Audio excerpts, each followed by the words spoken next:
신명기의 말씀입니다. 모세가 백성에게 말하였다. 주 너희 하느님께서 너희 동족 가운데에서 나와 같은 예언자를 일으켜 주실 것이니 너희는 그의 말을 들어야 한다.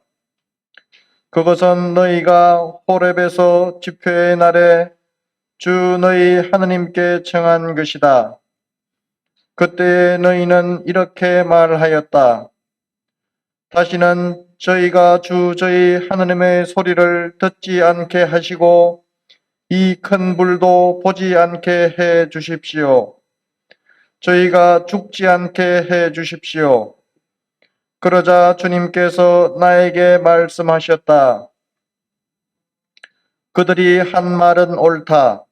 나는 그들을 위하여 그들의 동족 가운데에서 너와 같은 예언자 하나를 일으켜 나의 말을 그의 입에 담아줄 것이다. 그러면 그는 내가 그에게 명령하는 모든 것을 그들에게 일러줄 것이다. 그가 내 이름으로 이르는 말을 듣지 않는 사람은 내가 직접 추궁할 것이다. 또한 내가 말하라고 명령하지도 않은 것을 주제넘게 내 이름으로 말하거나 다른 신들의 이름으로 말하는 예언자가 있으면 그 예언자는 죽어야 한다. 주님의 말씀입니다.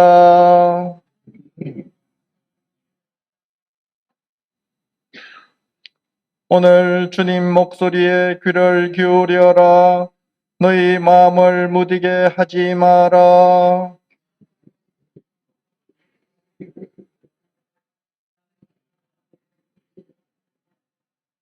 어서와 주님께 노래 부르세. 구원의 바위 앞에 환성 올리세. 감사하며 그분 앞에 나아가세. 노래하며 그분께 환성 올리세.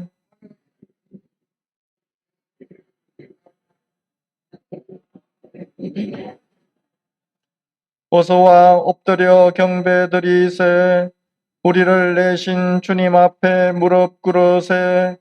그분은 우리의 하느님, 우리는 그분 목장의 백성, 그분 손이 이끄시는 양떼로세.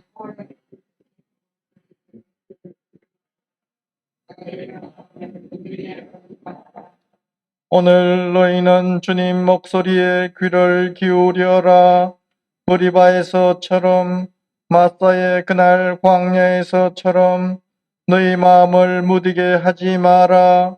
거기에서 너희 조상들은 나를 시험하였고 내가 한 일을 보고서도 나를 떠보았다.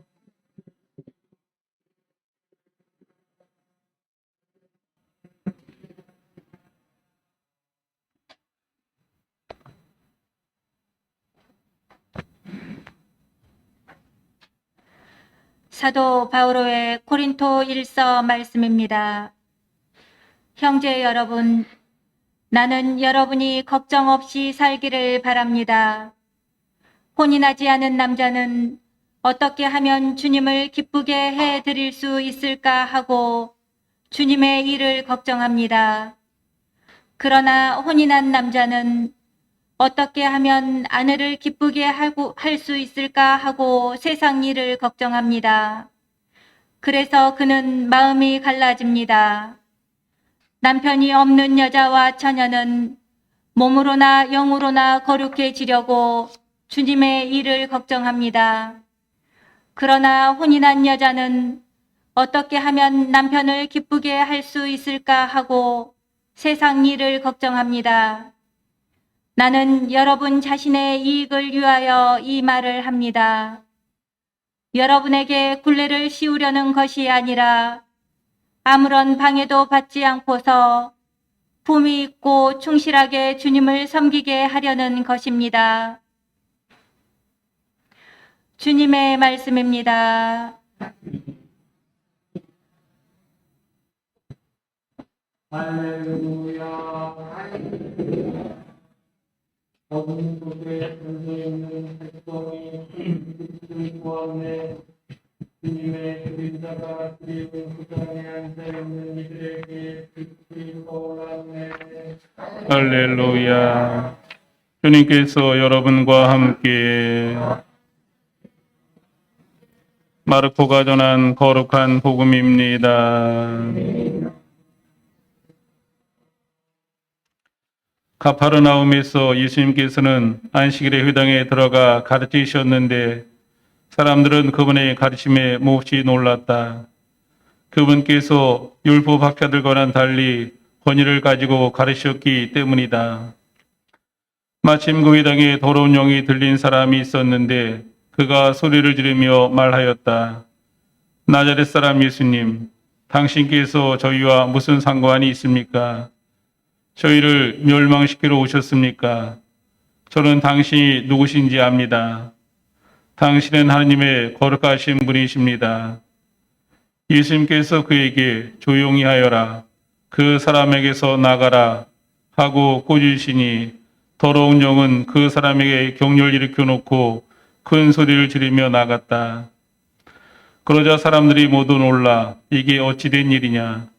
새롭고 권위 있는 가르침이다. 저희가 더러운 영들에게 명령하니 그것들도 복종하는구나 하며 서로 물어보았다. 그리하여 그분의 소문이 곧바로 갈릴레아 주변 모든 지방에 두루 퍼져나갔다. 주님의 말씀입니다.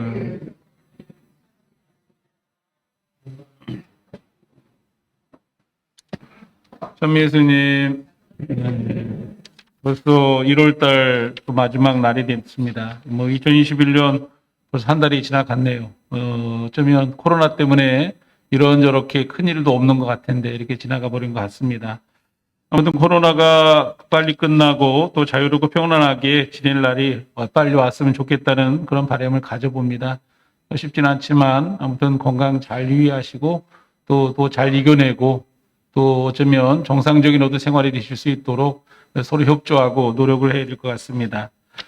오늘 복음을 보면 사람들이 예수님의 가르침에 몹시 놀라고 있는 이야기를 들려주고 있습니다. 그 이유는 율법학자들과는 달리 권위를 가지고 가르쳤기 때문이라고 이렇게 전해주고 있습니다. 예수님의 권위는 어디에서 오는 걸까요? 아마도 하나님 아버지에 대해서 올바로 알려주었고 또 하나님의 말씀을 전해주었기 때문이 아닌가. 그리고 하나님의 사랑 구체적으로 예수님의 어떤 삶을 통해서 보여주었기 때문이 아닌가 이런 생각을 해봅니다. 눈에 보이지 않는 하나님을 예수님께서는 당신의 삶을 통해서 보여주시기에 그래서 그리스도는 하나님의 성사라고 이렇게 말을 합니다. 예수님의 가르치심은 하나님의 말씀 속에 있고 하나님의 말씀을 전하는 데 있습니다. 어쩌면 그런 면에서 본다면 지금의 말씀의 선포자들도 하나님의 말씀을 올바로 전해야 되고 또 하나님의 말씀으로 살아야 되는 것이 아닌가. 그럴 때 하나님을 올바로 보여주고 또 하나님의 사랑을 보여줄 수 있는 것이 아닌가 이렇게 생각을 해봅니다. 그런데 하나님의 말씀을 전한다고 말을 하면서도 자기를 내세우거나 자기 배만 불리고 있다고 한다면 어쩌면 거짓 예언자일 수밖에 없다는 데 있습니다. 예언자는 하나님의 말씀을 전하는 사람입니다.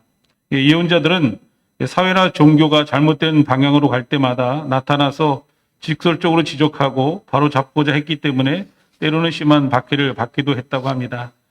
그런 반면 박해를 받지 않고 인기에 영합하며 이익을 취하고 또 그런 이익을 취하는 그런 거짓 예언자들도 있었다는 데 있습니다. 이들은 하나님의 말씀을 정직하게 전하기보다는 하나님의 이름을 함부로 부르고 또 권력과 결탁하여 사람이 좋아하는 말들만 늘어놓는 그런 자들이라고 이렇게 하고 있습니다. 하나님의 말씀을 전해야 된다고 한다면 당연히 참 예언자로서의 어떤 삶을 살아야 되고 또 하나님의 말씀을 전해야 되는 것이 아닌가 하는 데 있습니다. 오늘 신명기에 보면 나는 그들을 위하여 그들을 동족 가운데서 너와 같은 예언자 하나를 일으켜 나의 말을 그 입에 담아줄 것이다. 그러면 그는 내가 그에게 명령하는 모든 것을 그들에게 일러줄 것이다. 그가 내 이름으로 이르는 말을 듣지 않는 사람은 내가 직접 추궁할 것이다. 또한 내가 말하라고 명령하지도 않은 것을 주제넘게 내 이름으로 말하거나 다른 신들의 이름으로 말하는 예언자가 있으면 그 예언자는 죽어야 한다. 하나님의 말씀을 올바로 전하는 참 예언자가 되어야 되고 우리는 그 말씀에 따라 살아가야 된다는 데 있습니다. 그렇게 살지 않으면 바로 추궁한다는 그런 말씀 우리 생각해 볼 필요 있는 것 같아요. 뭐 좀 전에 거짓 예언자에 대해서 얘기했지만 인기에 영합하고 또 이익을 취하고 하나님의 말씀을 정직하게 전하기보다는 하나님의 이름을 함부로 부르며 권력과 결탁하여 사람들이 좋아하는 말만 늘어놓는다 하고만 한 그런 것이 거짓 예언자라고 하는데, 그래서 요즘에 누구일까요? 한번 이렇게 생각해 봤습니다. 누구가 될까요? 아마 뭐 좀 죄송한 얘기지만 정광훈 목사나 이런 사람이 아닌가 이렇게 생각해 봅니다. 하나님의 말씀보다 자신과 자신의 이익을 위한 또 어떤 현혹된 말에 그런 것에 속아 넘어가지 않는 그런 지혜로움들이 필요해요. 그런데 넘어가서 거기를 쫓아다니는 그런 사람들 보면 어떻게 보면 좀 한심스럽기도 하고, 어떻게 저렇게 거짓말을 하고 있는데 쫓아다닐까 하는 생각도 해봅니다. 아마 사이비 종교에서 보여주는 것이 바로 거짓 예언자의 모습일 것이고, 또 그러므로 인해서 잘못된 길에 본인들도 가지만 다른 사람을 빠져들게 만든다는 데 있습니다. 그것은 아마 그 생명의 길로 가는 것이 아니라 죽음의 길로 가는 모습을 너무도 잘 보여주고 있습니다. 예수님의 가르치심은 하나님의 말씀 속에 있기에 권위가 있는 살아있는 말씀인 것이죠. 하나님의 말씀에 따라 살아가는 신앙생활 속에서도 그래서 우리는 올바른 신앙생활을 하기 위한 노력을 가지고, 또 거짓 예언자들이 하는 말에 현혹되지 않고 죽음의 길에 빠져드는 일이 되어서는 안 된다는 데 있습니다. 그러기 위해 교회 가르침을 따라야 되는 것이고, 올바른 신앙생활로 이끌어갈 필요가 있고, 내가 그렇게 잘 살고 있는지 늘 우리 반성기도를 통해서 우리 삶을 반성함으로써 올바르게 이끌어갈 필요가 있겠습니다. 성령의 이끄심에 따라 살아가는 것이 곧 우리 신앙생활의 모습이라고 합니다. 영의 식별에서 보면 공동체를 일치시키면 성령의 작용이지만 공동체를 흐트러뜨리거나 잘못되게 하면 성령의 작용이 아니라고 합니다. 그렇다고 한다면 결국 악령이라는 것이겠죠. 교회를 일치시키고 하나로 만드는 것이 바로 성령의 작용이고, 또 그래서 우리는 그 성령에 따르는 신앙생활을 해야 된다는 데 있습니다. 공동체를 부조시키고 잘못되게 하는 것은 성령의 이끄심이 아니라는 것을 우리는 분명히 볼 필요가 있겠습니다. 그러기에 예수님께서는 더러운 영을 쫓아내십니다. 조용히 하여라. 그 사람에게서 나가라. 더러운 영은 큰 소리를 지르며 나가게 됩니다. 예수님께서 하나님의 말씀으로 더러운 영, 곧 악령을 쫓아내고 있는 그런 어떤 모습을 우리에게 보여주고 있습니다. 우리도 하나님의 말씀에 따라 살고 하나님의 말씀 속에 있음으로써 더러운 영을 쫓아내야 되고, 성령의 이끄심에 따르는 신앙생활을 해 가야 된다는 데 있습니다. 그래서 잘못된 것을 끌어내는 것 정말 중요해요. 그리고 힘들고 어렵지만, 그렇지만 하나님의 말씀 속에 살기 위한, 그래서 예언자가 말하는 것을 따르고 사는 어떤 삶의 어떤 그런 신앙생활을 해나가는 것이 우리에겐 중요하다는 데 있습니다. 잘 살아가고 계시겠지만 세상적이거나 인간적 욕심에 빠져들지 말고 그리스도인 예수님의 가르침에 따라 살아가는 그런 신앙생활이 될 수 있도록 기도해야 될 것이고, 하나님의 말씀을 따라서 하는 그런 삶이 되도록 잘 이끌어가야 될 것 같습니다. 아무튼 그런 면들 한번 묵상해 보시면서 나는 정말 하나님의 말씀 속에 있는지, 또 예언자의 어떤 참다운 그런 말씀을 따라 살아가고 있는지를 이렇게 살펴보는 시간 가져보았으면 좋겠습니다.